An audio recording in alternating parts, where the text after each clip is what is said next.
Hi, I'm Harold Smithington, British journalist outside Goodison Park, where unheard-of Australian manager Aussie Zlin has controversially been appointed manager of the club. My say, what a kerfuffle. Let's go inside now, live to the press conference. Thank you everybody, thank you for coming out. It's an absolute honour to be at this great club. Now, for those of you who don't know me, my name is Aussie Villain. I am the new Everton manager. Now, I know for some it might seem controversial to have an Australian Aston Villa fan to lead the club, but let me assure everybody that I am not here to be controversial. Now, that said, my first act as Everton manager is going to be to do something to honour a legend of this club, which I think is long overdue. Now, from this day forth, Goodison will now be known as Tim Cahill Park, everybody. Tim Cahill Park. You can't do that. What do you mean I can't do that? I'm the manager. This is outrageous. Well, in that case, what I will be announcing is a 10-foot bronze statue to the great man will be erected. Nope. Corner flags. Can we call them Cahill flags? Are you sure? Cahill flags, everybody. Cahill flags. Now, let me just assure the Everton fans that class is in the School of Science, and I am your professor, Dr. Aussie Villain. Hi guys, I'm Aussie Villain. We don't have to use doctor in these informal settings, and welcome to a new series of the First Star. Of course, we did Arsenal last time. This time, it's Everton, if you haven't picked up on that yet from the introduction and, of course, the thumbnail for the video as well. We are going to try and win the Champions League with Everton, and yeah, I think it's going to be a little bit more of a challenge than Arsenal, I think. A couple of surprises since I've started playing here, but let's have a quick look at the club as we take over it. We know Everton, don't we? But we can see Jagielka is going to remain captain, Seamus Coleman as vice captain. Key player says it's Bernard. I'm not convinced by that yet, but we'll see how we go here. Now, the one thing that did catch me off guard when I took over Everton, I didn't expect to be £250 million in debt. I don't know how well this is to true life. Look at that net debt. We had a restructuring since the game started. £267 million in debt. That is a lot of money. I did not expect that. It's been restructured, so I think it's £400,000 a month we have to pay. But yeah, did not expect that. Let's have a look at what the board expects from us this season, and then we'll have a look at how pre-season's gone in from that. Now, top half finish is what the board are expecting. We should be able to manage that, shouldn't we, with Everton? So that shouldn't be a problem. 5th round, the FA Cup. Again, we'll see how we go. We're not going to worry too much about the Cups. Carabao Cup, they don't care about. And so we'll sort of reflect that, I think, in our team selections. If we can go far, we'll go far, but we're not going to worry about that. Given that the goal stated here is to win the Champions League, it's all about getting as far up this table as we can, and prize money as well, given that the way that the finances are, because that's going to be key moving forward as well. Now, let's have a look at how pre-season went. It was a little bit of a mixed bag, a slow start, I have to be honest. Our first friendly was against Zlin here, which I think is a Czech Republic side. We looked really scrappy and disjointed. You would kind of expect that from a first game, wouldn't you? If we look at the match stats here. That was Tosun and Andre Gomes with the goals. You can see we dominated, but... Well, we dominated shots and target, but not even that much, to be honest. It was scrappy. It was really scrappy. Then we played Shakhtar. It was Leighton Baines' testimonial. We looked better against a better team. It was still 2-2. It was Andre Gomes again with a goal along with Bernard. You can see these match ratings. Some are good, but again, a little bit disappointing. Then we were off to China. We played Guizhou Evergrande. 2 goals we scored again. 2-1 win this time. Baines with a penalty. Tosun. With the other goal, with what turned out to be the winning goal. We were good in the first half, poor in the second half. Was that a fitness issue? I don't know. It was a bit of a theme as things went on here. Then we played Renhe, I think you pronounced that. We struggled to create anything in this game. Calvert-Lewin got the goal. Again, second half, they scored, I think it was a belter if I remember correctly, and ended up with a 1-1 draw. Then things started to click. We played FC Twente, and this was more like it. 5-0. It was Nias, it was Sigurdsson with 2, it was Jagielka, and it was Schneiderlin with the 5 goals for us. We played Dartford. We looked good in this game, just a few defensive lapses, as you can see. Tosun with 2 goals, Keane, Bernard, Lookman, and Leighton Baines again with a penalty with the goals. Then we played Jagielka's testimonial. It was against Alaves. Again, it was 2-0, Sigurdsson with both goals. I actually forgot to start Jagielka in this game, so sorry, Phil. But yeah, that was that. And then we had one final hit out. We went back to China for some reason to play Guizhou, I'm not sure how you pronounce that, 3-0. It was a decent final hit out. Zuma, Bernard and Walcott with the goals. And you can see there we missed a penalty as well with Tosun. Tosun, let me know in the comments how you pronounce that. I'm not completely sure. We'll get better with the pronunciations as things go on. But to warm up for the first game of the season, which is of course at home to Crystal Palace in the Premier League, let's look back on some of our best goals from that pre-season.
Decent goals there, just sort of hopefully wets the whistle. Now, before we get to the game, the team selection, I should say, what we'll just do is have a look at transfers. You can see, no one in. We were so much in debt, I was kind of scared off it a little bit. And to be honest, I want to see what we have before we go and make any signings. And then just one out, Tyler Browning. We sold him to Millwall for $500,000, raising up a little bit more. We have a lot of defenders. I don't think we were going to use him. So when Millwall came in with a bid, we decided to accept that. And a couple of the younger guys are out on loan as well. Alright, now let's have a look at the team we're sending out to play Crystal Palace. This is my first team. This is the formation we're going to try and go with. Mainly, this is mainly due to Sigurdsson. We've got to fit him in the team somewhere, and that is his best role. So it's Pickford in goal. It's Lucas Digne. You can see a good, promising left back. I'm preferring him just over Leighton Baines at this point. Michael Keane. Again, you're going to roughly know these guys' attributes, especially if you're an Everton fan. I should say if you're new and just discovering the channel because of this series, please do subscribe and welcome as well. It's great to have new people watching all the time. Kurt Zuma is going to start this game because Yerry Mina's come back late from after the World Cup. So Zuma starts this one. I always like Zuma as a defender, so he should do a job for us. And Seamus Coleman, we know all about him. Attributes declining. Hopefully that'll just be a short-term thing. I think he had a bit of an injury, a bit of a knock in pre-season, so hopefully that'll pick up for us.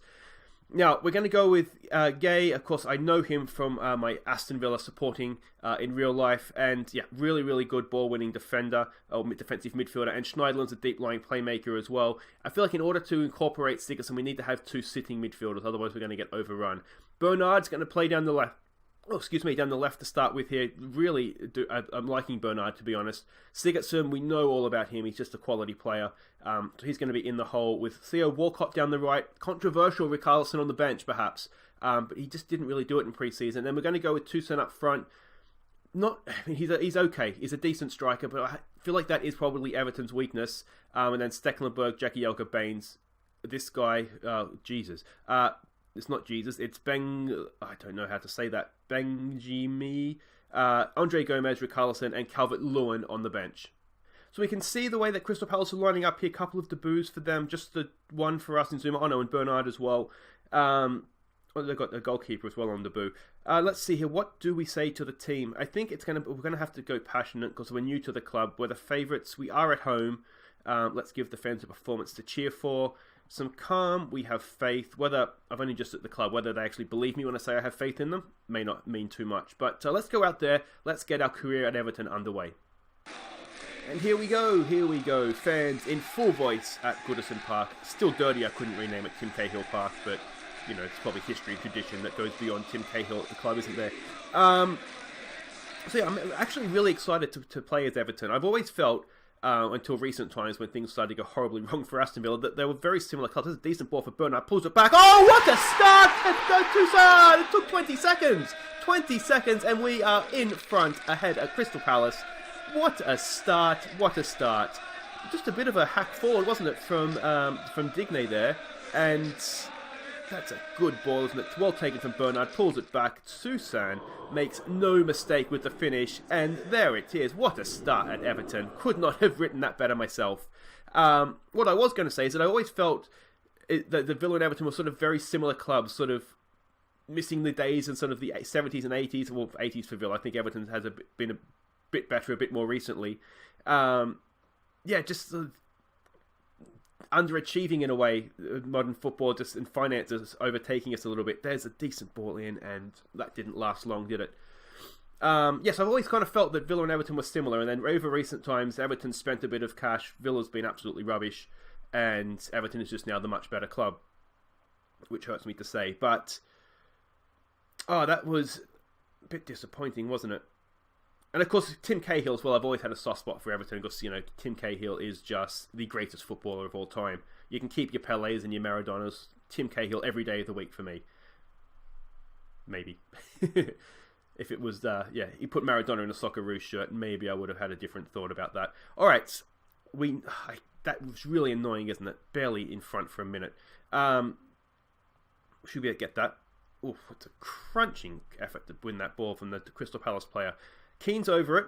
Let's see if we can build from the back here. We will bring Yerry Mina in. I think Keane and Yerry Mina is probably going to be my first choice defensive duo. Mason Holgate's injured as well, which doesn't help. And there's a good ball for Theo Walcott. Accelerates in. Was that a foul? It is a foul. Now, that could be a red card because that looked a bit nasty. Is he going to be sent off? Walcott was going at pace. I think he is, See you later, Milovanovic, whatever your name is. All right, Sigurdsson over a free kick. He's an absolute weapon. Oh! Thought that was in. Decent save from the keeper in the end, and we do end up with a corner from the great man Christian Benteke. Is that the worst transfer in football history? That transfer from Benteke, Liverpool to Villa. I'm talking a lot about Villa for an Everton save, and now Liverpool as well. I'm not endearing myself to the Everton fans, here am I? But he was terrible at Liverpool, and Villa was terrible without him. I just feel like that is probably the worst transfer in football history. Sigurdsson! Oh, decent effort. But yeah, Everton fans, let me know in the comments what you think we need to do to strengthen. Like I say, I think Tosun is a decent striker. I don't know that he is the best option there. See, Bernard gets a cross in. It's Walcott, it's headed away. It's going to be Saha, and we know he has pace. We're backing off him a little bit too much for my liking. Oh, what a goal that would have been. Maybe midfield. I feel like, in a way, Sigurdsson being in the team unbalances us, because I feel like we have to have two defensive midfielders, and I typically would not like to do that. Why would I hit concentrate? I need to concentrate, not the players. So I'm a little bit worried about that. I think we have some good fullbacks. I liked Digne before he went to Barcelona. He was at Barcelona, wasn't he? I don't think I dreamt that. So really, really happy to have him, and Baines as a really good backup. Whether Baines will be around for much longer, I think his contract's up the end of this year. So we'll have to see on that. There's Walcott we could play up front with Carlson, Calvert-Lewin. There's options up front. I don't feel like there's a particularly great option. So that's maybe a little bit disappointing. I should say too, the one rule that I have in all of my saves, to be honest, is I don't search for players. My scouts have to find them, because otherwise the best players, and otherwise you just go and sign the same players every save. Here's Sigurdsson. Can he get a shot away? So I do not sort of seek players out. So I know that there's good players out there that I haven't signed. That's in a way on purpose. My scouts have to find them. So that's sort of the one rule just to be aware of, that I have sort of put on myself. Of course, otherwise you'd end up with the same 11 more or less every game, wouldn't you? Because you just go and sign the same players that are young and good. So hopefully our scouts will find the likes of Antonio Marin, for example. Wonderful winger, a Croatian winger at Dinamo Zagreb. Scouts haven't found him yet, so we haven't been able to sign him, because you can get him cheap at the start as well. So, yeah. Let's hope the scouts can find them soon. There's a good ball out there for Bernard. He's doing okay, isn't he? Back post. Walcott! Oh, he's offside. I'd like to see that again. It was a cross from deep. I would be surprised if he was actually offside. Are we going to be able to see? Walcott is not... I mean, Tosun's offside in the middle. I don't think Walcott was offside. And I don't think Tosun was interfering in play. I think we've been robbed there, if I'm honest. Not happy with that, Mr. Referee. We've done okay, haven't we? We've done okay. We've dominated possession. We've had more shots on goal. We've had more of the highlights. I think they've had... No, they're down to 10 as well. Let's not forget that either. So we should maybe be doing a little bit better. What do we say? I think we've got to say... Unlucky. We want to say... There's usually something you can say. They're down to 10, but we can keep going here. Is that going to be an option? It'd be really annoying not to win us when they're down to 10, isn't it? We're favourites here. They get defensive performance. You've been unlucky so far. Let's do that. A couple of players here that aren't doing particularly well. We'll just tell them as such. We expect more. We expect more. We expect more. Everybody looks motivated. So let's get back up there. We won't make any changes yet. As I say, we do have Carlson on the bench as a good option to bring on. Andre Gomes as well, we could bring on to sort of play from a bit deeper. Let's show some passion here. And the highlight begins. Pickford from the back. Pickford came back late from pre-season as well, so he's not fully match sharp yet. I had to play Stecklenburg all pre-season. So here's Walcott on another run. Can he induce another red card? Walcott, go on, son. Go, Walcott. Theo! It's past the post. Oh, that would have been a really good goal, wouldn't it, if he could have just bent that in a little bit more. Another highlight. They're not creating anything, are they? Famous last words. I think that our biggest concern is just going to have to be Zaha on the break. That's a decent ball from Sigurdsson out to Seamus Coleman. What can Seamus do? Back post, it's in there. It's headed away or cleared away, I think. Come on. Schneiderlin, that's a good ball out for Lucas Digne. Digne in. Tosun! Oh, it's still there. It's hacked away. Oh, so close. Over to the Cahill flag. No. Come on, boys. Come on. Oh, I'd be so annoyed if we didn't go on and win this game now. Schneiderlin's on a booking. We might have to be just a little bit careful of that. Let's try demand more here. Let's try demand more. We should be doing a little bit better here, I think. Oh, just 30 seconds after we scored, and are we going to be able to break them down here? Here comes the corner. Walcott on the Cahill flag. It's in. It's a goal from Michael Keane. There it is. That's 2-1. And that puts the pressure on them because now they have to come out if they want anything from this game. First ever Everton goal for Keane as well. This isn't his first season at Everton. I thought he would have got one last season. He signed for them last season, didn't he? I'm sure this is his second season at Everton. I could be wrong. We're sort of in that part of the year now where it's like, did that happen last summer or the summer before that? Sigurdsson's looking apprehensive, which I don't love, if I'm honest. Let's get creative, see if that sparks him into action. It does not. Alright, given the situation of the game, I think what we might do here... Andre Gomes was quite good in pre-season. He's obviously no Sigurdsson, but we'll drop him in. We'll play him as a playmaker, advanced playmaker on attack, so he'll get forward a little bit more. Schneiderlin on a booking does worry me. We only have this guy's name, who I can't pronounce, on the bench. McCarthy is injured to start the year, as I'm sure everybody knows. So he can't really call on him, and we had an injury to somebody as well. Who else would sometimes play in there, and I can't think who that is top of my head. So, yeah, that's the reason that we're not seeing him. Digne's looking tired. We have a very good option on Leighton Baines on the bench, so we'll make that change as well. Is there anything else we want to do? Schneiderlin's making me nervous a little bit now, I'll be honest. He's tired and he's on a booking. Let's give this just a little bit of time here. Make some time wasters. Let's make this final change. Let's bring on Benny. Now, I'm not sure he can play as a deep-lying playmaker. Oh, he can. He can do a job. So that's fine. And now, subs are made. It's just a case of just starting to see out this game, I think. So we'll go in here. We will not attack with a stream width. We'll lower this tempo. We'll waste time. We will play for set pieces, because set pieces are a very good opportunity to waste time. We'll regroup. We'll slow down this pace. And I think everything else there is fine. Let's maybe just drop off a touch. Yeah, so let's see what we can do here. 2 minutes to go. Another goal now, and job done. Walcott's done really well, hasn't he, this game? I really like Walcott. Oh! He and Bernard are just, that you can see from this game, they're offering something that Richarlison just wasn't in pre-season. So I'm not saying that we're not going to use Richarlison this year. He's a good player, and we will use him. But just to start the start of this season, he hasn't hit the ground running as I would perhaps have hoped. But yeah, so this looks like it's job done, guys. First game, first win, and that is an excellent start. We dominated that game. Helped, of course, that they were down to 10 men. But we can be very, very happy with that, I think. Well done, lads, and let's go on. So there we go. One game, we were the Monday night kickoff, so we were the last game. We've set ourselves up in the top 6. Means nothing at this time, of course. But you're better off up there than not, aren't you? So a couple of debuts out of the way as well, which is always good.